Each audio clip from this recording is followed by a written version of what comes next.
try this yourself. It's extremely dangerous.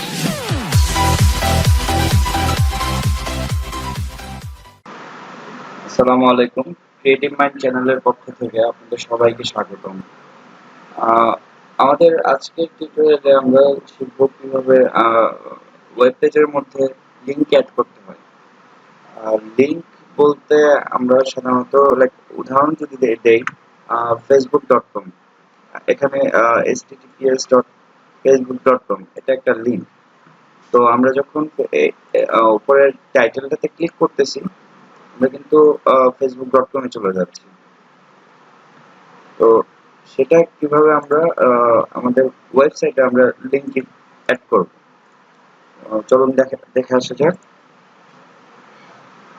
এখানে একটা tag use করতে হয় এটার মধ্যে, এটার ক্লোজিং ট্যাগ। তো এটার মধ্যে একটা অ্যাট্রিবিউট ইউজ করতে হয়। অ্যাট্রিবিউটটির নাম হলো href।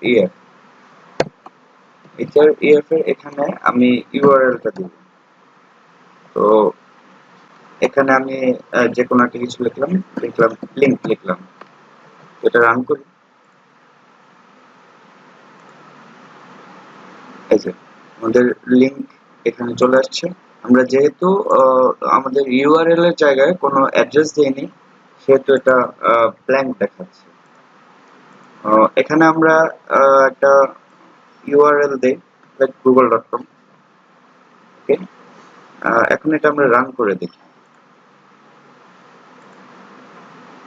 লিংক আগের মতো আছে। তো যদি আমি ক্লিক করি এটা আমরা কিন্তু সরাসরি google.com এ চলে যাচ্ছি। তো এভাবে আমরা লিংক অ্যাড করতে পারবো। আবার আমরা যদি চাই যেটা অন্য ট্যাবে নতুন একটা ট্যাব ওপেন করে সেখানে আমরা যাব, সেটাও আমরা করতে পারি। কিন্তু এভাবে ওপেন ইন আদার ট্যাব দিয়ে বিরক্তিকর জিনিস। তো আমরা যদি সেটা না চাই সেখানে আমরা একটা ছোট্ট একটা ট্যাগ অ্যাট্রিবিউট ইউজ করব,